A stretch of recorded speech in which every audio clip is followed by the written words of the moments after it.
Hi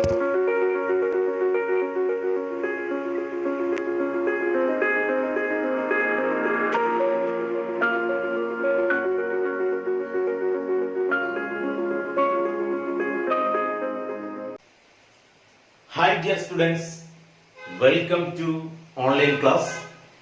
നാം discuss ചെയ്യുന്ന chapter നിങ്ങളെ പ്ലസ് വൺ കെമിസ്ട്രിയിലെ ഫസ്റ്റ് ചാപ്റ്റർ ആയ some basic concepts of chemistry. നിങ്ങൾ ബ്രിഡ്ജ് കോഴ്സിൽ കേട്ടിട്ടുണ്ടാവും. പ്ലസ് വണ്ണില് നമുക്ക് പാർട്ട് 1 പഠിക്കാനുള്ള ചാപ്റ്ററുകളും പാർട്ട് 2 പഠിക്കാനുള്ള ചാപ്റ്ററുകളൊക്കെ നമ്മൾ ഡിസ്കസ് ചെയ്തിട്ടുണ്ടാവും. പാർട്ട് 1 ചാപ്റ്റർ ആണ് some basic concepts of chemistry. ഈ ചാപ്റ്ററിന്റെ അകത്ത് എന്തൊക്കെ ഡിസ്കസ് ചെയ്യുന്നു, കെമിസ്ട്രിയെ നിങ്ങൾക്ക് പരിചയപ്പെടുത്തുന്നു.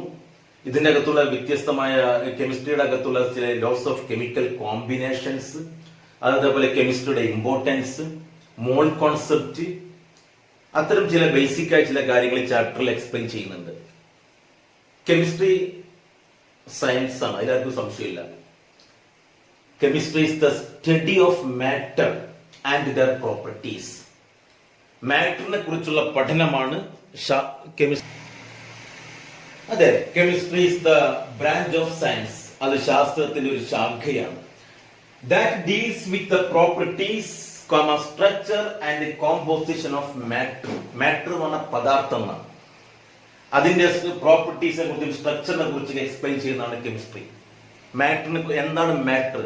എന്തും മാറ്ററാണ്. Matter is anything which occupy a space and mass. അതിനെ കുറിച്ച് നമുക്ക് ചർച്ച ചെയ്യാം. നേച്ചർ ഓഫ് മാറ്റർ ശേഷം വരുന്നു. അപ്പൊ chemistry is the branch of science which deals with the study of matter and properties, structure and composition of matter. There are many branches of chemistry. കെമിസ്ട്രിക്ക് ഒരുപാട് ബ്രാഞ്ചുകളുണ്ട്. ജൈവ ശാസ്ത്രത്തെ കുറിച്ച് പഠിക്കുന്ന organic chemistry, inorganic chemistry, physical chemistry, analytical chemistry തുടങ്ങിയ കെമിസ്ട്രിയുടെ നിരവധി ബ്രാഞ്ചുകളെ കുറിച്ച് നമുക്ക് വേണമെങ്കിൽ പരിചയപ്പെടാം. There are large number of branches of chemistry. കെമിസ്ട്രിക്ക് ഒരുപാട് ബ്രാഞ്ചുകളുണ്ട്. Some of them are inorganic chemistry, organic chemistry, physical chemistry, analytical chemistry, biochemistry, medicinal chemistry, industrial chemistry, etc. Okay, അപ്പൊ നിങ്ങൾ നോട്ട്ബുക്ക് എടുത്തിട്ട് നിങ്ങൾ ചാപ്റ്ററിന്റെ ഹെഡിങ് എഴുതുക. നല്ല മനസ്സോട് കൂടി എഴുതുക. നമ്മൾ പ്ലസ് 1 പഠിച്ച് തുടങ്ങുകയാണ്. ഓക്കെ, ഇനി നമുക്ക് ഈ വർഷം ഈ ചാപ്റ്റർ ഇനി ഓറലായിട്ട് ക്ലാസ്സുകളിൽ ഇരുന്ന് പഠിക്കാനുള്ള സമയം ഉണ്ടാവുമെന്ന് പറയാൻ പറ്റൂല. അപ്പൊ അതുകൊണ്ട് നമ്മൾ പ്ലസ് 1 പഠനം പോലെ തന്നെ നിങ്ങൾ ഇതിനെ കാണുക, പഠിച്ചു തുടങ്ങുക. ഓക്കെ, അപ്പൊ നമ്മൾ എന്താ പറയുന്നത്? ആദ്യം നമ്മൾ some basic concepts of chemistry heading എഴുതിയിട്ട് chemistry is the study of, നേരത്തെ എഴുതിയ point, study of properties and structure and structure and composition of matter. Then next one, there are large number of branches of chemistry. Some of them are കുറച്ച് ബ്രാഞ്ചുകൾ ചെയ്ത്. Okay, note എഴുതിക്കോളൂ. അങ്ങനെയൊക്കെയാണ് chemistry. അപ്പൊ എന്താണ് matter? എന്തും matter ആണ്. ഇപ്പൊ ഇതൊരു മാറ്റർ ആണ്. ഇതൊരു സോളിഡ് ഫോം ആണ്, ലിക്വിഡ് ഫോം ആണ്, ഗ്യാസ് ഫോം ആണ്. യെസ്, സോളിഡ് ഫോം ആണ്. അപ്പൊ എന്താണ് matter? Matter is anything which occupy a space and mass. ഒരു സ്പേസും മാസും അടങ്ങുന്ന എന്തും മാറ്റർ ആണ്. Which can be felt by one of our sense. നമ്മുടെ ഏതെങ്കിലും ഒരു സെൻസ് കൊണ്ട് നമുക്ക് അതിനെ അനുഭവിക്കാൻ കഴിയും. ഇപ്പൊ ഇതിനെ നമുക്ക് കണ്ടാൽ ഈ മാറ്ററിന്റെ പ്രസൻസ് നമുക്കറിയാം. ചിലത് വാസന കൊണ്ട് അറിയാൻ പറ്റും, ചിലത് നമുക്ക് സ്പർശനം കൊണ്ട് അറിയാൻ പറ്റും. അപ്പൊ ഏതെങ്കിലും ചിലത് നമുക്ക് സൗണ്ട് കൊണ്ട് അറിയാൻ പറ്റും. ഏതെങ്കിലും ഒരു സെൻസ് കൊണ്ട് അറിയാൻ കഴിയുന്ന ഒരു ഡെഫിനിറ്റ് മാസും ഓക്യുപ്പൈ ചെയ്യാൻ സ്പേസും വേണ്ട എന്തും മാറ്റർ ആണ്. So now we are going to discuss about nature of matter. Nature of matter heading എഴുതിക്കോളൂ. Nature of matter. അതിൽ എന്താണ് മാറ്റർ എന്നുള്ളതാണ്. Nature of matter. Matter is anything. Okay, നമ്മൾ പറഞ്ഞു matter is anything that occupies not a space, possesses mass and can be felt by any one or more of our sense. ഈ മാറ്ററിന്റെ classification, matter solid ഫോമിലുള്ള matter ഉണ്ട്, liquid ഫോമിലുള്ള matter ഉണ്ട്, gaseous സ്റ്റേറ്റിലുള്ള matter ഉണ്ട്. ആ ഒരു ക്ലാസിഫിക്കേഷൻ മാറ്ററിന്റെ ഫിസിക്കൽ ക്ലാസിഫിക്കേഷൻ ആണ്. Based on physical state, matter are classified into 3 type: solid, liquid, gas. അതാണ് ഫിസിക്കൽ ക്ലാസിഫിക്കേഷൻ ഓഫ് മാറ്റർ. അപ്പൊ ക്ലാസിഫിക്കേഷൻ ഓഫ് മാറ്റർ എന്ന് പറയുന്ന ഒരു ഭാഗമാണ് ഈ വരുന്നത്. മാറ്ററിന്റെ ക്ലാസിഫിക്കേഷൻ ഓഫ് മാറ്റർ. ഓക്കെ, ഇതൊക്കെ ബേസിക് ആയ കാര്യങ്ങളാണ്, നിങ്ങൾക്ക് കറക്റ്റ് നോട്ട് ചെയ്യാൻ മതി എന്നുള്ളൂ. ക്ലാസിഫിക്കേഷൻ ഓഫ് മാറ്റർ, മാറ്ററിന്റെ ക്ലാസിഫിക്കേഷൻ. രണ്ട് ടൈപ്പ് ക്ലാസിഫിക്കേഷൻ ഉണ്ട്. രണ്ട് ടൈപ്പ് ക്ലാസിഫിക്കേഷൻ ഉണ്ട്. ഫിസിക്കൽ ക്ലാസിഫിക്കേഷൻ ഉണ്ട്, കെമിക്കൽ ക്ലാസിഫിക്കേഷൻ ഉണ്ട്. Physical classification and also chemical classification. Okay, physical ക്ലാസിഫിക്കേഷന്റെ ബേസിൽ മാറ്റർ ആർ 3 ടൈപ്പ്. ഏതൊക്കെ മക്കൾ പറഞ്ഞ physical classification? Matter is solid, പറഞ്ഞോളൂ, solid, liquid, gas. Solid, liquid, gas. Solid, liquid, gas. Okay, നമുക്കറിയാം. ഒരു സോളിഡിന് എക്സാമ്പിൾ പറഞ്ഞ ഈ പാൻ തന്നെ സോളിഡ് ആണ്. ഇത് ഒരു ഡെഫിനിറ്റ് ഷേപ്പ് ഉണ്ടോ? ഉണ്ട്. ഒരു ഡെഫിനിറ്റ് വോളിയം ഉണ്ടോ? ഉണ്ട്. അപ്പം solid is A matter which occupy a space and volume. Definite mass and volume. നാ ലിക്വിഡ് എങ്ങനെ? 5 ലിറ്റർ വെള്ളം നിങ്ങൾ വാങ്ങിയാൽ, അത് നിങ്ങൾ ഒരു കുപ്പിയിൽ വാങ്ങിയാൽ ആ ലിക്വിഡിന്റെ ഷേപ്പ് എന്താ? ആ കുപ്പിയുടെ ഷേപ്പ് ആയിരിക്കും. ഒരു പാത്രത്തിൽ എടുത്താലോ ആ പാത്രത്തിന്റെ ഷേപ്പ് ആയിരിക്കും. പക്ഷെ 5 ലിറ്റർ എന്നതിന്റെ ആ ഒരു ഡെഫിനിറ്റ് വോളിയം, അതിന്റെ വോളിയം ചേഞ്ച് ചെയ്യുന്നുണ്ടോ? വോളിയം ചേഞ്ച് ചെയ്യുന്ന ഡെഫിനിറ്റ് മാസ് ആൻഡ് ഷേപ്പ്. ഇതിന് സോളിഡ് ഡെഫിനിറ്റ് മാസ് ഉണ്ട്, ഷേപ്പ് ഉണ്ട്. എന്നാൽ ലിക്വിഡിന് ഡെഫിനിറ്റ് മാസ് ഉണ്ട്, നോ വോളിയം, നോ ഷേപ്പ് ഇല്ല. എന്നാൽ ഗ്യാഷ്യസ് സ്റ്റേറ്റിന് ഡെഫിനിറ്റ് മാസ് ഉണ്ട്, ഷേപ്പ് ഇല്ല, ഡെഫിനിറ്റ് വോളിയവും ഇല്ല. ഏത് കണ്ടെയ്നറിന്റെ വോളിയമാണോ അതിന്റെ വോളിയം ആയിരിക്കും. എന്നാൽ ലിക്വിഡിന് ഡെഫിനിറ്റ് വോളിയം ഉണ്ട്. Solid, liquid, gas. ഇതാണ് അതിന്റെ ഫിസിക്കൽ ക്ലാസിഫിക്കേഷൻ. ഇപ്പൊ നിങ്ങൾ ഒന്നും എഴുതണ്ട, ജസ്റ്റ് അറിഞ്ഞിരുന്നാൽ മതി. നോട്ട് ചെയ്താലുള്ള ഭാഗം ഞാൻ നിങ്ങൾക്ക് തരാം. Solid, liquid, gas. Solid, liquid, gas. ഇനി based on chemical properties, based on chemical classification, matter is 2 types: pure substance and mixtures. Pure substance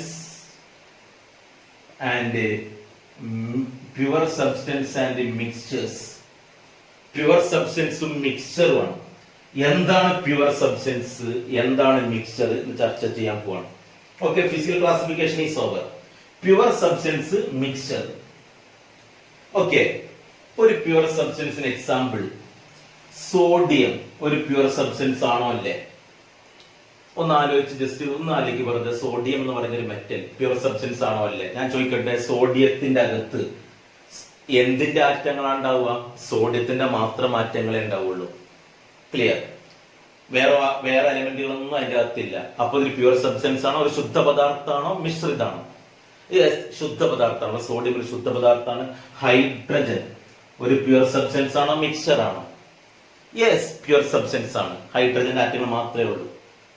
H2O ഒരു പ്യുവർ സബ്സ്റ്റൻസ് ആണോ? മിക്സ്ചർ ആണോ? H2O. യെസ്, നിങ്ങൾ പറയുന്നു മിക്സ്ചർ ആണെന്ന്. But the answer is wrong. It is A pure substance. അപ്പൊ ചിലർക്ക് സംശയം, ഓക്സിജനും ഹൈഡ്രജനും കൂടിയതല്ലേ, അപ്പൊ ഇത് മിക്സ്ചർ അല്ലേ? അല്ല, അത് മിക്സ്ചർ അല്ല, അതൊരു പ്യുവർ സബ്സ്റ്റൻസ് ആണ്. അതെങ്ങനെ സാറ്? യെസ്, അത്തരം പ്യുവർ സബ്സ്റ്റൻസ് ഒന്നിൽ കൂടുതൽ വ്യത്യസ്ത എലമെന്റുകൾ കൂടിച്ചേർന്നുണ്ടാകുന്ന പ്യുവർ സബ്സ്റ്റൻസിനെ കോമ്പൗണ്ട് എന്നാ പറയാം. അതിന് കാരണം അവിടെ ഹൈഡ്രജനും ഓക്സിജനും കൂടിച്ചേർന്നത് തോന്നിയതുപോലെ കൂടിച്ചേർന്നതല്ല. 2 ഹൈഡ്രജന് 1 ഓക്സിജൻ. അത് ഒരു ഡെഫിനിറ്റ് പ്രപ്പോർഷന്റെ ബേസിൽ, ഒരു കോമ്പോസിഷൻ, ഒരു ഡെഫിനിറ്റ് പ്രപ്പോർഷന്റെ ബേസിലാണ് അത് കൂടിച്ചേർന്നത്. അല്ല തോന്നിയ മാതിരി കൂടിച്ചേർന്നില്ല, അതൊരു മോളിക്യൂളായി മാറുന്നു.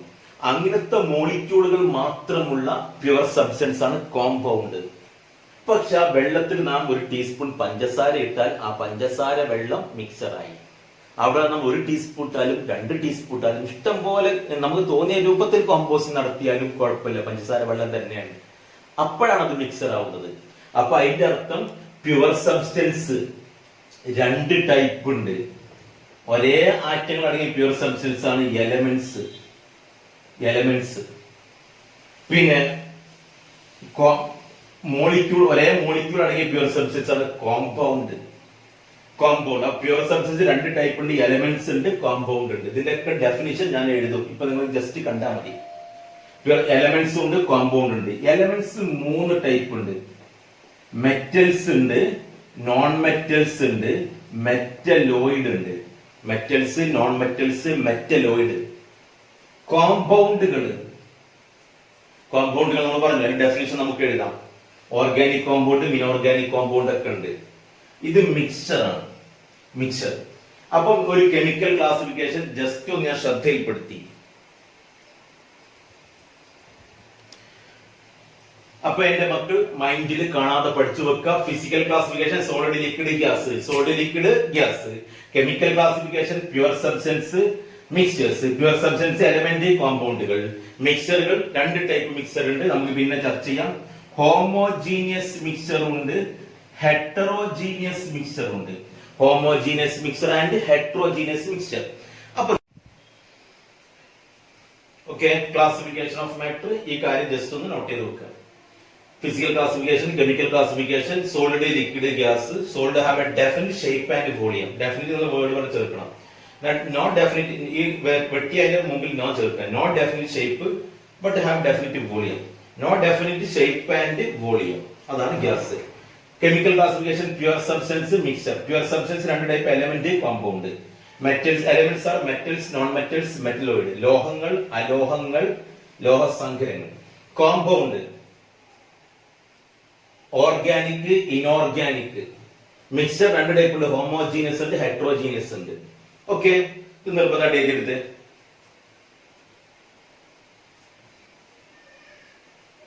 ഓക്കെ, വീഡിയോ നിങ്ങൾ പോസ്റ്റ് നോക്കിയിട്ട് എഴുതിയാൽ മതി. ഇനി സോളിഡ് ലിക്വിഡ് ഗ്യാസിന്റെ ഡെഫിനിഷൻ കിട്ടി. പ്യുവർ സബ്സ്റ്റൻസ് എന്താണ്, എലമെന്റ് എന്താണ്, മെറ്റൽ എന്താ, നോൺ മെറ്റൽ എന്താ, കോമ്പൗണ്ട് എന്താ, ഓരോന്നും നമ്മൾ ഡെഫിനേഷൻ എടുത്തിട്ട് എഴുതാൻ പോവുകയാണ്. ഓരോന്നും ഡെഫിനേഷൻ എടുത്ത് എഴുതാം. ഓക്കെ, അപ്പം കെമിക്കൽ ക്ലാസ്സിൽ പ്യുവർ സബ്സ്റ്റൻസ് ആൻഡ് മിക്സ്ചേഴ്സ് ആയിരുന്നു. പ്യുവർ സബ്സ്റ്റൻസിന്റെ ഡെഫിനേഷൻ എഴുതി വെക്കണം, പഠിക്കണം. Pure substance are the single substance which cannot be separated into other kind of matter by any physical process.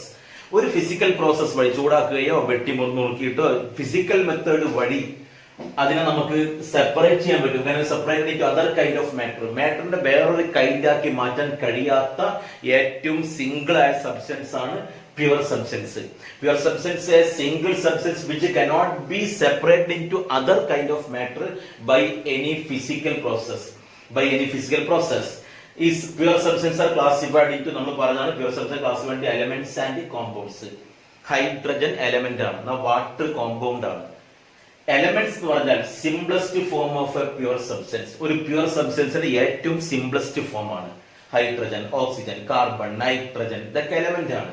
Form of a pure substance which can neither be broken, break ചെയ്യാൻ പറ്റൂല, into nor built from simpler substance. അതിനെ പിന്നെ ഒരു simpler substance ആയിട്ട് break ചെയ്ത് കൊണ്ടുപോകാനോ അതിനൊരു simpler substance അതുണ്ടാക്കാനോ കഴിയാത്ത ഏറ്റവും simplest form of pure substance ആണ് എലമെന്റ് എന്ന് പറയുന്നത്. ഓക്കെ, എലമെന്റ്സ് 3 ടൈപ്പ് ഉണ്ട്. Metals, non metals, metalloids. മെറ്റലിന് എക്സാമ്പിൾ സോഡിയം മെറ്റലാണ്, അയൺ ഇരുമ്പ് മെറ്റലാണ്, Fe ആണ് സിമ്പൽ, കോപ്പർ ചെമ്പ് മെറ്റലാണ്, മെറ്റലാണ്.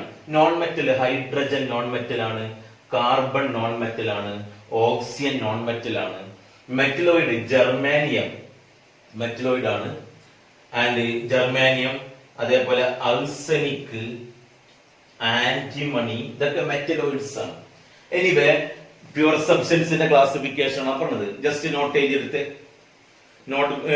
വീഡിയോ പോസ്റ്റ് നോക്കി നോട്ട് എടുക്കൂ. പ്യുവർ സബ്സ്റ്റൻസ് ഡെഫിനിഷൻ എഴുതാം. They are classified into 2 elements in the definition either. Elements are 3 type. 3 ടൈപ്പിലുണ്ട്. Metals, non metals, metalloids. അപ്പോൾ എലമെന്റ്സിന്റെ ക്ലാസിഫിക്കേഷൻ ആയ പ്യുവർ സബ്സ്റ്റൻസ് ക്ലാസിഫിക്കേഷൻ ആയ എലമെന്റ് എന്താന്ന് പറഞ്ഞു. ഇനി കോമ്പൗണ്ട് എന്താന്ന് പറയണം. എന്റെ മക്കളെ ശ്രദ്ധയിൽപ്പെടുത്തിയിരുന്നു, H2O ഒരു കോമ്പൗണ്ട് ആണ്. H2Oയിൽ ഹൈഡ്രജന്റെ മാസ് 2 ആണെങ്കിൽ ഓക്സിജന്റെ മാസ് 16 ആണ്. ഈ മാസ് അല്ലാതെ വേറെ ഏത് മാസിൽ കൂടി ചേർന്നാലും അത് H2O ആവൂല. ഈ റേഷ്യോ അല്ലാത്ത വേറൊരു കോമ്പോസിഷൻ 2:16 നമുക്ക് 1:8 എഴുതാം. അത് കുഴപ്പമില്ല. 2ന്റെ പകുതി 1, 16ന്റെ പകുതി 8. അപ്പൊ ഈ ഒരു റേഷ്യോ അല്ലാത്ത ഒരു ഫിക്സഡ് കോമ്പോസിഷൻ ബൈ വെയിറ്റ് അല്ലാത്ത റേഷ്യോയിൽ കൂടിച്ചേർന്നാൽ അത് വാട്ടർ അല്ല. അപ്പൊ അതിന്റെ അർത്ഥം എന്താ? A pure substance containing 2 or more elements, 2 അതിലധികം elements are combined together in a fixed proportion by weight. ഒരു ഫിക്സഡ് പ്രൊപ്പോർഷനിൽ ഫിക്സഡ് പ്രൊപ്പോർഷൻ ഓഫ് വെയിറ്റിൽ എലമെന്റുകൾ കമ്പൈൻ ചെയ്തുണ്ടാവുന്ന പ്യുവർ സബ്സ്റ്റൻസിനെ പറയുന്ന പേരാണ് കോമ്പൗണ്ട്സ്. എന്ത്? കോമ്പൗണ്ട്. പക്ഷെ ഞാൻ ചോദിക്കട്ടെ, വെള്ളം കോമ്പൗണ്ട് ആണ്.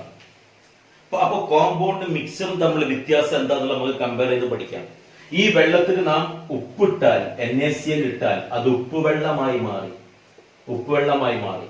അപ്പൊ അത് കോമ്പൗണ്ട് അല്ല, അത് മിക്സ്ചറാണ്. കാരണം എന്താ? 1 ടീസ്പൂൺ ഉപ്പിട്ടാലും 2 ടീസ്പൂൺ ഇട്ടാലും 3 ടീസ്പൂൺ ഇട്ടാലും ഒക്കെ ഉപ്പുവെള്ളം തന്നെയാണ്. അപ്പൊ ഒരു ഡെഫിനിറ്റ് കോമ്പോസിഷൻ ബൈ വെയിറ്റ് ആണോ കോമ്പണൻസുകൾ കൂടി ചേരുന്നത്? അല്ല. അവയെ നമുക്ക് ചൂടാക്കിയാൽ ഉപ്പിനെയും വെള്ളത്തിനെയും വേർതിരിക്കാം. ഉപ്പ് സത്യാഗ്രഹം കേട്ടിട്ടുണ്ടാവും നിങ്ങൾ. സൂര്യൻ അസ്തമിക്കാത്ത ബ്രിട്ടീഷ് സാമ്രാജ്യത്വത്തിനെതിരെ സന്ധിയില്ലാ സമരത്തിന്റെ ഭാഗമെന്നോണം ഉപ്പു സത്യാഗ്രഹം. കടൽ തീരത്ത് പോയി കടൽ വെള്ളം ശേഖരിച്ച് ചൂടാക്കിയിട്ട് ഇവാപറേഷൻ നടത്തിയിട്ട് ഉപ്പിനെ വേർതിരിച്ചു. ഫിസിക്കൽ മെത്തേഡ് വഴി വെള്ളത്തിനെയും ഉപ്പിനെയും വേർതിരിക്കാം. എന്നാൽ വെള്ളം ചൂടാക്കിയ ഹൈഡ്രജൻ ഓക്സിജൻ വിഘടിക്കുക ഫിസിക്കൽ മെത്തേഡ് വഴി വേർതിരിക്കാൻ പറ്റൂല. അപ്പം ഈ കോമ്പൗണ്ട് മിക്സറും തമ്മിൽ വ്യത്യാസമുണ്ട്. അതിനെക്കുറിച്ച് നമുക്ക് ചർച്ച നടത്താം. എന്താണ് മിക്സർ എന്ന് പഠിച്ചു കഴിഞ്ഞതിന് ശേഷം. അപ്പോൾ H2O ഒരു കോമ്പൗണ്ട് ആണ്, NaCl വേറൊരു കോമ്പൗണ്ട് ആണ്, അല്ലേ? NaCl വേറെ കോമ്പൗണ്ട് ആണ്. അപ്പൊ compound are the pure substance ആണ്. അപ്പോൾ pure substance are 2 types, elements and compounds. Pure substance are 2 types, elements and compound. Compound മിക്സറും തമ്മിലുള്ള ഡിഫറൻസ് എന്താണെന്ന് നമുക്ക് ചർച്ച നടത്താം. ഓക്കെ. അതിൽ കാർബണിന്റെ കോമ്പൗണ്ടിനെ പറയുന്ന പേരാണ് ഓർഗാനിക് കോമ്പൗണ്ടുകൾ എന്നും, ഓർഗാനിക് അല്ലാത്ത കോമ്പൗണ്ടുകൾ കാർബണിന്റെ കോമ്പൗണ്ടാണ് ഇനോർഗാനിക് കോമ്പൗണ്ട് എന്നൊക്കെ പറയുന്നത്. ഓക്കെ. അപ്പോൾ കെമിക്കൽ ക്ലാസിഫിക്കേഷനിൽ പ്യുവർ സബ്സ്റ്റൻസ് എന്താന്ന് പറഞ്ഞു, അതില് എലമെന്റ്സ് എന്താ പറഞ്ഞു, കോമ്പൗണ്ട് എന്നാ പറഞ്ഞു. ഇനി അടുത്ത രണ്ടാമത്തെ ക്ലാസിഫിക്കേഷൻ ആണ് മിക്സ്ചേഴ്സ്. മിക്സ്ചേഴ്സിനെ കുറിച്ചാണ് പറയാൻ പോകുന്നത്. മിശ്രിതങ്ങൾ എന്നാണ് അതിന്റെ മലയാളം. ഓക്കെ. അപ്പം another classification of chemical classification pure substance. പിന്നെ വേറെ മിക്സർ ഡെഫിനിഷൻ പറഞ്ഞു. പഞ്ചസാര വെള്ളം മിക്സറാണ്, ഉപ്പ് വെള്ളം മിക്സറാണ്. അതിന്റെ അർത്ഥം പഞ്ചസാര വെള്ളത്തിലെ കോമ്പണന്റ് ഏതൊക്കെയാണ്? പഞ്ചസാരവും വെള്ളമാണ്. അവർ പ്രത്യേകം വെയിറ്റ് അടിസ്ഥാനത്തിലാണ് കൂടിച്ചേർന്നത്? ഒരിക്കലും അല്ല. 1 ടീസ്പൂൺ ഇട്ടാലും 2 ടീസ്പൂൺ ഇട്ടാലും പഞ്ചസാര വെള്ളം തന്നെയാണ്. In any composition, in any proportion components R combined and may be separated. അവയെ നമുക്ക് സെപ്പറേറ്റ് ചെയ്യാൻ ബൈ ഫിസിക്കൽ മെത്തേഡ്. മാത്രവുമല്ല അതിലെ കോമ്പണന്റിന്റെ ഐഡന്റിറ്റി, സ്വഭാവ സവിശേഷത, ഗുണങ്ങൾ നഷ്ടപ്പെട്ടിട്ടില്ല. പഞ്ചസാര വെള്ളത്തിൽ പഞ്ചസാര ഉണ്ടോന്ന് അറിയാൻ എന്താ ചെയ്ത് നോക്കുക? വായിൽ വെച്ച് നോക്കും, മധുരം ഉണ്ടാവും. അപ്പൊ പഞ്ചസാരയുടെ പ്രോപ്പർട്ടി ആ സൊല്യൂഷനിൽ നഷ്ടപ്പെട്ടിട്ടില്ല. എന്നാ കോമ്പൗണ്ട് അങ്ങനെയല്ല. ഹൈഡ്രജനും ഓക്സിജനും കൂടി ചേർന്ന് വാട്ടർ ഉണ്ടാവുമ്പോ, കോമ്പൗണ്ട് ഉണ്ടാവുമ്പോ ഹൈഡ്രജന്റെ പ്രോപ്പർട്ടി ആ കോമ്പൗണ്ടിനുണ്ടോ? ഇല്ല. കോമ്പണന്റിന്റെ പ്രോപ്പർട്ടി നഷ്ടപ്പെട്ടിട്ടുണ്ട്. മിക്സറിന്റെ അകത്തുള്ള കോമ്പണന്റിന്റെ പ്രോപ്പർട്ടി നഷ്ടപ്പെട്ടിട്ടില്ല. അതാണ് mixture definition. Listen here. The composition of 2 or more elements or compounds, 2 അതിലധികമോ എലമെന്റുകളോ കോമ്പൗണ്ടുകളോ കൂടിച്ചേർന്നിട്ട് which are not chemically combined. Chemically കൂടിച്ചേർന്നിട്ടില്ല, അതുകൊണ്ടാണ് അവയെ നമുക്ക് ചൂടാക്കി വേർതിരിക്കാൻ പറ്റുന്നത്. Which are not chemically combined together and also be present in any proportion. ഏത് പ്രൊപ്പോർഷനിലും അവ പ്രസന്റ് ആണ്. 1 ടീസ്പൂൺ ഇട്ടാലും 2 ടീസ്പൂൺ ഇട്ടാലും ഒക്കെ അത് മിക്സ്ചർ തന്നെയാണ്. മിക്സറുടെ ഡെഫിനിഷൻ ആണ്, നിർബന്ധമായിട്ട് എഴുതിയിരിക്കണം. Constituents does not lose their identity. കോൺസ്റ്റിറ്റ്യൂവന്റിന്റെ ഐഡന്റിറ്റി നഷ്ടപ്പെട്ടിട്ടില്ല. എയർ, നമ്മുടെ വാതകം, അന്തരീക്ഷ വാതകം ഒരു മിക്സറാണ്. അതിൽ ഹൈഡ്രജനും ഓക്സിജനും കാർബൺ ഡൈ ഓക്സൈഡും ഒക്കെ ഉണ്ട്. അതേപോലെ മിൽക്ക് ഒരു മിക്സറാണ്, പാല് ഒരു മിക്സറാണ്, സീ വാട്ടർ കടൽ വെള്ളം, ഗ്ലാസ്, നമ്മളെ ഗ്ലാസ് മിക്സർ ആണ്. നിങ്ങൾ വിചാരിക്കേണ്ട സോളിഡ് ഫോമിൽ മിക്സർ ഉണ്ട്, ഗ്യാഷ്യസ് ഫോമിൽ മിക്സർ ഉണ്ട്, ലിക്വിഡ് ഫോമിൽ മിക്സർ ഉണ്ട്. ഗ്ലാസ്, പെയിന്റ്, സിമെന്റ്, വുഡ്, മരം, ഷുഗർ സൊല്യൂഷൻ, പഞ്ചസാര, വെള്ളം, ഇതൊക്കെ മിക്സർ ആണ്. ഇനി മിക്സറിന്റെ ഒരു ക്ലാസിഫിക്കേഷൻ സ്റ്റാർട്ടിംഗിൽ എഴുതിയിരുന്നു ഇങ്ങനെ വരച്ചിട്ട്. ഹോമോജീനിയസ് മിക്സർ ഉണ്ട്, ഹെട്രോജീനിയസ് മിക്സർ ഉണ്ട്. എന്താണ് ഹോമോജീനിയസ് മിക്സർ, എന്താണ് ഹെട്രോജീനിയസ് മിക്സർ? കുട്ടിക്കാലത്ത് നിങ്ങൾ വീട്ടിൽ നിന്ന് കുടിക്കുന്ന ഒരു മിക്സർ ആണല്ലോ പഞ്ചസാര വെള്ളം. പക്ഷെ കുട്ടിക്കാലത്ത് അമ്മ വെള്ളത്തിൽ പഞ്ചസാര ഇട്ട് കഴിഞ്ഞാൽ ആ പഞ്ചസാര കണ്ടുകൊണ്ട് കാണാൻ കഴിയില്ല. എന്നിട്ട് നമ്മൾ പഞ്ചസാര എവിടെയാന്ന് ചോദിക്കും. അപ്പൊ അമ്മ പഞ്ചസാര ഇട്ടിട്ടുണ്ട് എന്നുള്ളത് ഓക്കെ, സാധനം എവിടെ? പിന്നെ അവിടെ യുദ്ധമായിരിക്കും. അവിടെ പഞ്ചസാര വെള്ളത്തിലെ പഞ്ചസാര കാണാത്തതിന്റെ പേരില് വീട്ടിൽ ജഗ പോകായിരിക്കും അല്ലേ? എന്താ പഞ്ചസാര കണ്ണുകൊണ്ട് കാണാൻ കഴിയില്ല?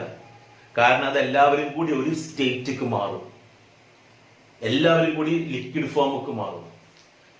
കോൺസ്റ്റിറ്റ്യുവൻസി നമുക്ക് നേക്കഡ് ആയിക്കൊണ്ട് കാണാൻ കഴിയില്ല.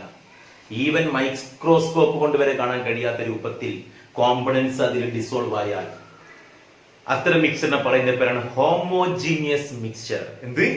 Homogeneous mixture. എന്നാൽ നമ്മൾ കുട്ടിക്കാലത്ത് നമ്മൾ കളിക്കുമ്പോൾ ഉണ്ടാക്കുന്ന ഒരു വെള്ളം ഉണ്ടല്ലോ, ചളിവെള്ളം. ചളിവെള്ളത്തിൽ ചളിയാണ് ഇട്ട് കഴിഞ്ഞാല് ചളി കാണാതിരിക്കുവോ? യെസ്, അത് കാണും. നമ്മൾ കുളത്തിൽ കുളിക്കുമ്പോൾ ചളിവെള്ളം എങ്ങനെ മനസ്സിലാക്കുന്നത്? നമ്മൾ നോക്കിയിട്ടാണ് മനസ്സിലാക്കുന്നത്, അല്ലാതെ മണത്ത് നോക്കിയിട്ടല്ലല്ലോ, കണ്ണുകൊണ്ട് കാണാൻ കഴിയും. അത്തരം മിക്സറാണ് ഹെട്രോജീനിയസ് മിക്സർ. എന്ത് മിക്സർ? Heterogeneous mixture. അപ്പൊ mixtures are two type, homogeneous and heterogeneous. അതിനെ കുറിച്ച് നമുക്ക് പറയാം. ഇപ്പൊ മിക്സറിന്റെ ഡെഫിനിഷൻ എഴുതിയേ, എന്നിട്ട് താഴെ two type mixtures are two type. ഏതൊക്കെ? Homogeneous mixture and heterogeneous mixer.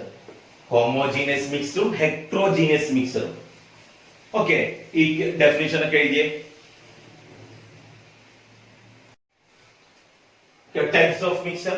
Mixture രണ്ട് ടൈപ്പ് എന്ന് പറഞ്ഞു. ഹോമോജീനിയസ് മിക്സർ ഉണ്ട്, ഹെട്രോജീനിയസ് മിക്സർ ഉണ്ട്. ഷുഗർ സൊല്യൂഷൻ, പഞ്ചസാര വെള്ളം, ഹോമോജീനിയസ് മിക്സർ ആണ്. എന്തുകൊണ്ട്?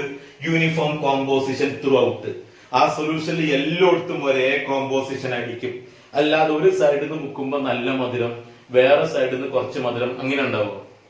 കല്യാണ പന്തലിലൊക്കെ വലിയ പാത്രത്തിൽ പഞ്ചസാര വെള്ളം കലക്കി വെച്ചിട്ട് ഒരു സൈഡിൽ നിന്ന് മുക്ക് പിടിച്ചപ്പോ നല്ല മധുരം, മറ്റേ സൈഡിൽ നിന്ന് കുടിച്ചപ്പോ കുറച്ച് മധുരം, അങ്ങനെയാണ് ഉണ്ടാവും. അങ്ങനെയാണ് കല്യാണ പന്തലിൽ അടി തീർത്താ തീരും. യൂണിഫോം കോമ്പോസിഷൻ ത്രൂ ഔട്ട്, അതാണ് ഹോമോജീനിയസ് മിക്സർ. മാത്രമല്ല വെള്ളത്തിനും പഞ്ചസാരയ്ക്കും ഇടയിൽ നമുക്ക് വേർതിരിവുണ്ടാവില്ല, എല്ലാം നന്നായി മാറിയിട്ടുണ്ടാവും. No visible boundary of separation between constituents. Example sugar solution. എന്നാൽ ഹെട്രോജീനിയസ് എന്താ? Does not have uniform composition. പല സ്ഥലത്തും പല കോമ്പോസിഷൻ ആയിരിക്കും. ചളിവെള്ളം നമ്മൾ എടുത്തു കഴിഞ്ഞാൽ ചില സ്ഥലത്ത് നല്ല ചളി ഉണ്ടാകും, ചില സ്ഥലത്ത് കുറച്ചായിരിക്കും. അപ്പം does not have uniform composition. Visible boundary of separation, അവിടെ ഒരു വിസിബിൾ ബൗണ്ടറി ഓഫ് സെപ്പറേഷൻ ഉണ്ട്. അഥവാ ദാറ്റ് മീൻസ് അതിൽ ആ കോൺസിക്വൻസിനെ കണ്ടുകൊണ്ട് കാണാൻ കഴിയും. എക്സാമ്പിൾ മഡി വാട്ടർ, ചളിവെള്ളം. അപ്പൊ ടൈപ്സ് ഓഫ് മിക്സർ. അപ്പൊ ഇത്രയും ക്ലാസിഫിക്കേഷൻ മാറ്ററിനെ കുറിച്ച് നാം പറഞ്ഞപ്പോൾ നമുക്കുണ്ടായ ഒരു ക്ലാസിന്റെ ഇടയിൽ നമുക്കുണ്ടായ വലിയൊരു കൺഫ്യൂഷൻ എന്തായിരുന്നു? കോമ്പൗണ്ടും മിക്സറും തമ്മിൽ എങ്ങനെ വ്യത്യാസപ്പെട്ടിരിക്കുന്നു എന്നുള്ളത്. വെള്ളം മിക്സറാന്ന് നിങ്ങൾ പറഞ്ഞു പോയിരുന്നു ക്ലാസിന്റെ ഇടയിൽ ഞാൻ ചോദിച്ചപ്പോൾ. അപ്പൊ നമ്മൾ what is the difference between compound and mixers? So we can see the difference between compound and mixture. Compound mixture തമ്മിലുള്ള ഡിഫറൻസ് ആണ് നമുക്ക് ബോർഡിൽ കാണാൻ പറ്റുന്നത്. See, compound mixture. Compound പറഞ്ഞാൽ two or more components combined chemically. രണ്ടോ അതിലധികമോ കോമ്പണന്റ്സുകൾ chemically കൂടി ചേർന്നു. But they are simply mixed, not combined chemically. Elements are present in a fixed ratio. Not present in a fixed ratio. Compound എല്ലായ്പ്പോഴും homogeneous ആയിരിക്കും. പഞ്ചസാര വെള്ളത്തിൽ പഞ്ചസാര വെള്ളം എപ്പോഴും ഒരു ഫേസിലായിരിക്കും. എന്നാൽ മിക്സർ ഹോമോജീനിയസ് ആവാം, either homo or hetero. And compounds cannot be separated by physical means. Physical method വഴി സെപ്പറേറ്റ് ചെയ്യാൻ പറ്റില്ല. It can be separated. H2O ഒരു കോമ്പൗണ്ട് ആണ്, NaCl വേറൊരു കോമ്പൗണ്ട് ആണ്, വേറെ കോമ്പൗണ്ട്. എന്നാൽ H2O പ്ലസ് NaCl ഉപ്പ് വെള്ളം ഒരു മിക്സർ ആണ്. ഓക്കെ, അപ്പൊ കോമ്പൗണ്ട് മിക്സറിന്റെ ഡിഫറൻസ് ആണ് ഈ പറഞ്ഞിരിക്കുന്നത്. നാം എന്താണ് മാറ്റർ? മാറ്ററിന്റെ classification, physical classification and also chemical classification. അതിനുശേഷം നാം ഡിസ്കസ് ചെയ്തത് physical classification, solid, liquid, gas. Chemical ക്ലാസിഫിക്കേഷന്റെ ബേസിൽ matter, pure substance, mixtures, pure substance, element, compound. അതിന്റെ എക്സാമ്പിളും കാര്യങ്ങളും mixture, homogeneous, heterogeneous, compound, mixture തമ്മിലുള്ള ഡിഫറൻസ് ഇതൊക്കെ നമ്മൾ ഡിസ്കസ് ചെയ്ത് കഴിഞ്ഞു. ഓക്കെ, അതൊക്കെ ഷോർട്ടായിട്ട് നമ്മൾ വരച്ചിട്ടുണ്ടായിരുന്നു. ശ്രദ്ധിക്കാം. എന്തൊരു വാസന ഉണ്ടല്ലോ. ഓഹോ, ഇവിടെ ഒരു നല്ല പഴുത്തൊരു ഓറഞ്ച് കിടക്കുന്നുണ്ട്, അതിന്റെ വാസന. അപ്പൊ അത് ഓറഞ്ചാന്ന് എനിക്ക് എങ്ങനെ മനസ്സിലായത്? ആ വാസന കിട്ടിയിട്ടാണ്. വാസന കിട്ടിയപ്പോ അത് ഓറഞ്ചാന്ന് മനസ്സിലായി, അതിനെ നമുക്ക് മെഷർ ചെയ്യാൻ പറ്റി. അതേപോലെ അത് ഓറഞ്ചാന്ന് മനസ്സിലായത് ഞാൻ അതിനെ കണ്ടു, വാസന കിട്ടിയപ്പോ ഞാൻ തെരഞ്ഞു. അപ്പൊ ഒരു സബ്സ്റ്റൻസിന്റെ, ഒരു മാറ്ററിന്റെ ഓർഡർ അഥവാ വാസന, വാസനയുടെ ഒരു വേർഡാണ് ഓർഡർ, ODOUR. അതിന്റെ സ്മെല്ല്, അതിന്റെ കളറ്, അതിന്റെ വാസന, കളറ്, ഇത്തരം പ്രോപ്പർട്ടീസുകൾ ആ സബ്സ്റ്റൻസിനെ തിരിച്ചറിയാൻ ഉപയോഗിക്കുന്ന പ്രോപ്പർട്ടിയാണ്. ആ പ്രോപ്പർട്ടീസ് വെച്ചുകൊണ്ട് ആ സബ്സ്റ്റൻസിനെ തിരിച്ചറിയുമ്പോൾ ആ സബ്സ്റ്റൻസിന് വല്ല ഐഡന്റിറ്റി നഷ്ടപ്പെടുന്നുണ്ടാ? ഇപ്പൊ ഒരു സബ്സ്റ്റൻസിന്റെ വാസന നോക്കാൻ, മണത്ത് നോക്കിയാൽ മതി, സബ്സ്റ്റൻസിന് വല്ല മാറ്റം വരുമോ? ഇല്ല. നമ്മൾ വാസന നോക്കിയാൽ അതിനൊരു സംഭവം സംഭവിക്കില്ല. സ്മെല്ല് നോക്കി നേരിട്ട് സംഭവിക്കുന്നില്ല, അതല്ലെങ്കിൽ അതിന്റെ ടേസ്റ്റ് നോക്കി കരുതി സംഭവിക്കുന്നില്ല. ഇപ്പൊ വെള്ളത്തിന്റെ ബോയിലിംഗ് പോയിന്റ് എത്ര എന്നറിയാൻ നാം വെള്ളത്തെ ചൂടാക്കണം. ചൂടാക്കുമ്പോൾ അത് വേപ്പറായി മാറും. വേപ്പറായി മാറുമ്പോഴും അത് H2O തന്നെയാണ്, അല്ലാതെ കോമ്പൗണ്ട് മാറൂല. അപ്പം ബോയിലിംഗ് പോയിന്റ് അറിയാൻ അതിനെ ചൂടാക്കിയാൽ മതി. അപ്പൊ വെള്ളത്തിന് ഒരു വെള്ളത്തിന് കെമിക്കൽ ചേഞ്ച് മാറിയിട്ടില്ല, അതിന്റെ ഐഡന്റിറ്റി മാറിയിട്ടില്ല. ഐഡന്റിറ്റി മാറാതെ നമുക്ക് ചെക്ക് ചെയ്യാൻ കഴിയുന്ന പ്രോപ്പർട്ടീസ് ആണ് അതിന്റെ വാസന, അതിന്റെ colour, density, melting point, boiling point, ഒഴുകാനുള്ള ബുദ്ധിമുട്ടൊക്കെ ചെക്ക് ചെയ്യാൻ, വിസ്കോസിറ്റി, ഡെൻസിറ്റി ചെക്ക് ചെയ്യാൻ അതിന്റെ ഐഡന്റിറ്റി നഷ്ടപ്പെടുത്തേണ്ട ആവശ്യമില്ല. അത്തരം പ്രോപ്പർട്ടീസ് ആണ് ഫിസിക്കൽ പ്രോപ്പർട്ടി. അപ്പോൾ properties of matter are classified into two: physical properties and chemical properties. Good. Properties of matter are classified into two: physical properties and also chemical properties. മക്കൾ class ശ്രദ്ധിക്കണം. Physical properties and also chemical properties. Physical properties ഉണ്ട്, chemical properties ഉണ്ട്. എന്താ physical properties? Example order, smelling physical പ്രോപ്പർട്ടിയാണ്. Colour,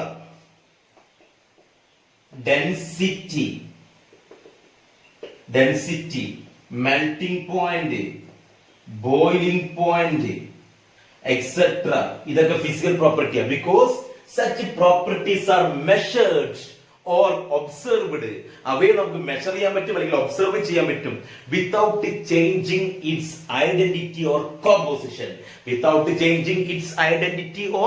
composition. Yes, എന്താ such properties are physical properties.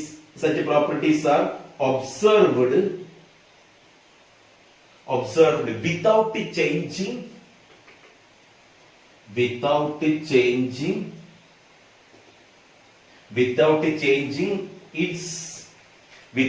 changing its identity. Okay, observation without changing its identity or composition. Example order, color, density, melting point, boiling point, etc. എന്നാൽ chemical properties, such properties ന്റെ പ്രത്യേകത എന്താണെന്ന് ചോദിച്ചാൽ measurement, അവയുടെ അളവോ അതല്ലെങ്കിൽ observation അവയൊക്കെ മനസ്സിലാക്കുന്നതോ require A chemical change. ഒരു chemical ചേഞ്ചിലൂടെ മാത്രമേ നമുക്ക് അതിനെ ഒബ്സർവ് ചെയ്യാൻ കഴിയുള്ളൂ ആ പ്രോപ്പർട്ടി. ഫോർ എക്സാമ്പിൾ, ഒരു സബ്സ്റ്റൻസ് കത്തും എന്നറിയണമെങ്കിൽ, ഇതൊരു കത്തുന്ന സബ്സ്റ്റൻസ് ആണെന്ന് അറിയണമെങ്കിൽ നിങ്ങൾ എന്താ ചെയ്യുക? ഇതിനോട് കത്തുമെന്ന് ചോദിച്ചിട്ട് കാര്യമുണ്ടോ? അത് അറിയില്ലല്ലോ. ഇതൊരു കത്തുന്ന സബ്സ്റ്റൻസ് ആണെന്ന് അറിയണമെങ്കിൽ നാം എന്ത് ചെയ്യണം? കത്തിച്ച് നോക്കണം. കത്തിച്ചു കഴിഞ്ഞാൽ പിന്നെ നിങ്ങൾക്ക് പേന ഉണ്ടാകും? ഇല്ല, അത് കരിയായി പോകും, കരിഞ്ഞു പോകും. അഥവാ ഐഡന്റിറ്റി ചേഞ്ച് ചെയ്തു, കെമിക്കൽ ചേഞ്ച് സംഭവിച്ചു. അപ്പൊ കെമിക്കൽ ചേഞ്ച് സംഭവിക്കുന്നതിലൂടെ മാത്രമേ അതൊരു കത്തുന്നതാണോ, കമ്പസ്റ്റിബിലിറ്റി നേച്ചർ അറിയാൻ പറ്റുള്ളൂ. ഇനി നാരങ്ങ നീര് അല്ലെങ്കിൽ നാരങ്ങയിൽ ആസിഡ് ഉണ്ടെന്ന് അറിയാൻ നിങ്ങൾ എന്താ ചെയ്യുക? നാരങ്ങയുടെ നീരെടുത്തിട്ട് നമ്മൾ ലിറ്റ്മസ് പേപ്പറിൽ ഒട്ടിച്ച് നോക്കുക. അപ്പൊ ആസിഡ് ആണെങ്കിൽ ബ്ലൂ ലിറ്റ്മസിനെ റെഡ് ആക്കി മാറ്റും. അപ്പോൾ ആ ഉറ്റിക്കുന്ന സമയത്ത് എന്ത് സംഭവിച്ചു? ആ സബ്സ്റ്റൻസ് അവിടെ കെമിക്കൽ ചേഞ്ചിന് വിധേയമായി, കെമിക്കൽ റിയാക്ഷൻ നടന്നു. അപ്പോൾ അത്തരം properties are observed by a chemical change. Such properties are known as chemical properties. Example, acidity. Good. Acidity, basicity, combustibility, കത്തുന്ന കഴിവ്, etc. So properties of matter are classified into physical properties and chemical properties. വേഗം not ചെയ്യുക. Properties of matter and their measurement. അപ്പൊ ഈ measurement എന്ന് പറയുന്ന concept, അളവ് എടുക്കുന്നത്, അതിന്റെ മെഷർമെന്റിനെ കുറിച്ചാണ് പഠിക്കാൻ പോകുന്നത്. ഫണ്ടമെന്റൽ യൂണിറ്റ്സ് ഓഫ് മെഷർമെന്റിനെ കുറിച്ചാണ് പറയാൻ പോകുന്നത്. ഫണ്ടമെന്റൽ ആൻഡ് ബേസിക് യൂണിറ്റ്സ് അഥവാ യൂണിറ്റ്സ് ഓഫ് മെഷർമെന്റ്. ഹെഡിങ് എഴുതിയ units of measurement. Units of measurement. Units of measurement അഥവാ അളവ്, മെഷർമെന്റിന്റെ യൂണിറ്റുകളെ കുറിച്ചാണ് പറയാൻ പോകുന്നത്. Units of measurement. അതിൽ ഫണ്ടമെന്റൽ യൂണിറ്റ്സുകൾ അഥവാ ഫണ്ടമെന്റൽ ആൻഡ് ബേസിക് യൂണിറ്റ്സുകൾ പറയാൻ പോവാണ്. Fundamental and basic units. Fundamental and basic units. Fundamental units and basic unit. Fundamental യൂണിറ്റുകൾ 3 ടൈപ്പാണ്. Mass, length, time. Mass, length, time ഇതിന്റെ യൂണിറ്റ് ആണ് fundamental unit. Mass, length, time.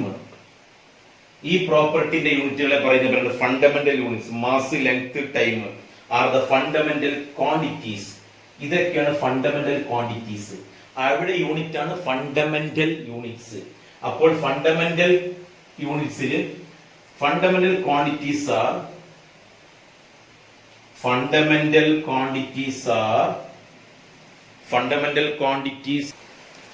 Okay, fundamental quantity ഏതൊക്കെയാണ്? Mass, length, time ആണ്. അവിടെ യൂണിറ്റുകൾ പറയുന്നത് fundamental units. These fundamental units cannot be described all physical quantities. എല്ലാ ഫിസിക്കൽ ക്വാണ്ടിറ്റീസും എക്സ്പ്ലെയിൻ ചെയ്യാൻ ഈ 3 ഫണ്ടമെന്റൽ യൂണിറ്റുകൾ പോരാ. For example, temperature cannot be described by fundamental units.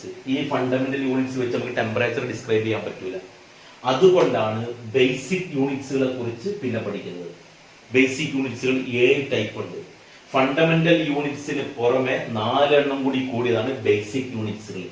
There are 7 types of basic units. അതിനെ കുറിച്ച് നമ്മൾ പറയാം.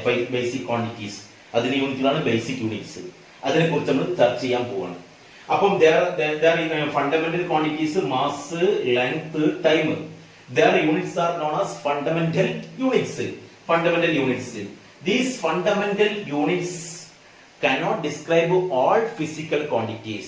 For example, temperature cannot be described by fundamental units. So we discuss about 7 basic units. Appo note cheyidu vekka.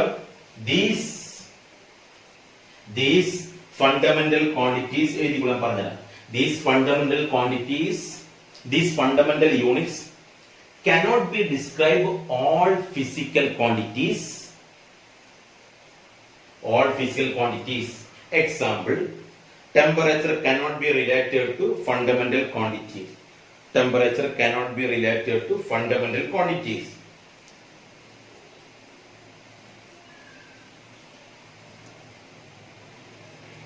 So we use basic units. അതുകൊണ്ട് നമ്മൾ basic unit ഉപയോഗിക്കുന്നു. അടുത്ത സ്ഥലം there are 7 basic units. There are 7 basic units. അവിടെ 3 basic units ഉണ്ട്. 7 basic units. 3 basic units, 7 basic units. അതായത് mass, length, time, temperature,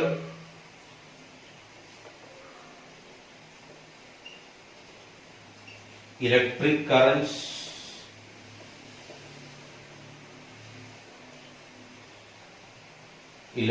current, luminous intensity,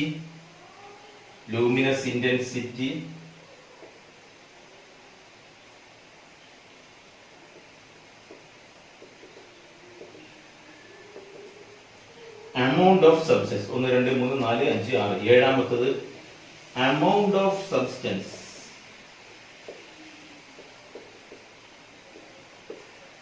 amount of substance ആ 7 basic യൂണിറ്റ്സുകൾ എഴുതി വെക്കുക.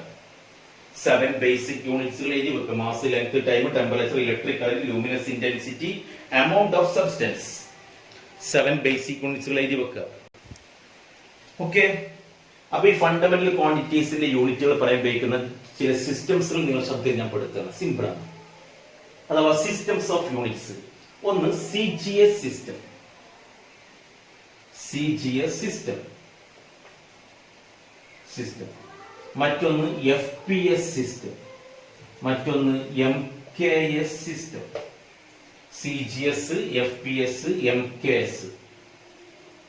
Okay, the three, according to CGS system, the three fundamental quantities are, the units of three fundamental quantities are mass, length is represented as centimeter, length centimeter, and mass ഈ C ആണ് centimetre, mass gram, ഒക്കെ പേരിലുണ്ട്, mass gram, and time. The three fundamental quantities are based on this system. Time is, the unit is second. According to CGS system, the units of three fundamental quantities are centimeter, gram, second. According to FPS system, length foot, adiyan, and mass pound, and time second.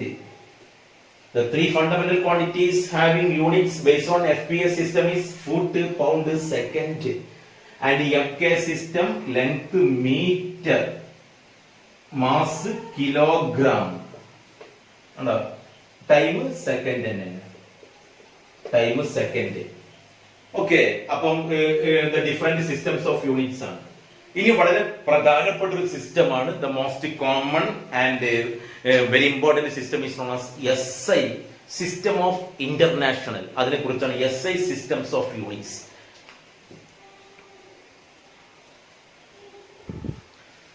Okay, the most common and employed system, the most common and employed system through out the world മുഴുവനായിട്ടും ഏറ്റവും common ആയിട്ടുള്ള സിസ്റ്റമാണ് SI system. അപ്പം അടുത്ത start ചെയ്ത് വെക്കുക. The most common and employed system through out the world is SI system. SI implies system of international. System of international. SI system, system of international. ഈ system പ്രകാരം 7 basic യൂണിറ്റുകൾ ഈ system പ്രകാരം എങ്ങനെ നമുക്കൊന്ന് ചെക്ക് ചെയ്യാം. 7 ബേസിക് യൂണിറ്റുകൾ നമുക്കറിയാം. ക്വാണ്ടിറ്റി, എല്ലാവരും നോട്ട് ചെയ്താൽ തയ്യാറായിക്കോളൂ. ക്വാണ്ടിറ്റി എന്താണ്? ആ ക്വാണ്ടിറ്റിയുടെ symbol,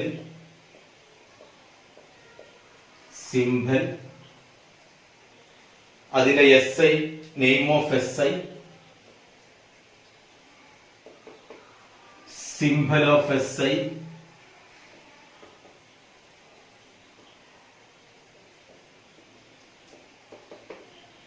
symbol of SI. Okay, length, first quantity length ന്റെ സിംബൽ എന്താ? L ആണ്. length ന്റെ സിംബൽ L ആണ്. length ന്റെ SI യൂണിറ്റ്, SI സിസ്റ്റത്തിന്റെ നെയിം മീറ്റർ ആണ്. SI യൂണിറ്റിന്റെ പേര് മീറ്റർ ആണ്. നെയിം ഓഫ് SI M ആണ്. നിങ്ങൾക്ക് എല്ലാവർക്കും അറിയുന്നത് സ്മോൾ ലെറ്റർ M. ലെങ്ത്, അടുത്ത മാസ്, അടുത്ത ക്വാണ്ടിറ്റി മാസ്. മാസിന്റെ സിമ്പിൾ എന്താ? നിങ്ങൾ എന്താ മാസിന്റെ സിമ്പിൾ ഉപയോഗിക്കുക? M ആണ്. മാസിന്റെ symbol small letter M. Okay, name of SI kilogram, symbol kg. Name of SI kilogram, symbol kg. അടുത്ത ടൈം നിങ്ങൾ ഏത് സിമ്പിളാ കൊടുക്കാറ്? Small letter T. നിങ്ങൾ ഫിസിക്സിലൊക്കെ small letter T, time.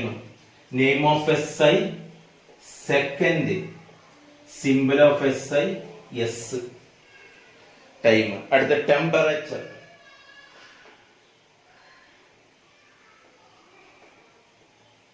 ടെമ്പറേച്ചറിന്റെ symbol capital letter T ആണ്. നമ്മൾ ബോയ്സിലോ ചാൾസിലോ ഒക്കെ ടെമ്പറേച്ചർ ക്യാപിറ്റൽ ടി ആണ് ഉപയോഗിക്കുക. Name of SI kelvin. Name of SI kelvin. Symbol of SI K. Temperature. അടുത്ത electric current. Electric current symbol capital letter I ആണ്. ഓംസിലൊക്കെ എഴുതുമ്പോൾ കണ്ടിട്ടില്ലേ, ക്യാപിറ്റൽ ഐ ആണ് സിമ്പൽ. അതിന് name of SI ampere. Symbol of SI capital letter A, ampere. അടുത്തത് luminous intensity. Luminous intensity. Luminous intensity അതിന്റെ symbol IV. Name of SI candela. Candela. Symbol of SI CD. CD. അടുത്ത last one is 1 2 3 4 5 6. Last one is amount of substance. amount of substance. amount of substance symbol amount of substance symbol small letter n. Number of mole നമ്മൾ ഉപയോഗിക്കുന്ന small letter n. Symbol of SI mole MOLE. Name of SI MOLE mole. Symbol of SI mole തന്നെയാണ്, പക്ഷെ spelling MOL ആണ്. Okay, ഇതെടുത്ത് SI system of international SI യൂണിറ്റുകളാണ് എഴുതിയിരിക്കുന്നത്. അതെല്ലാവരും ഒന്ന് പകർത്തിയ വേഗം.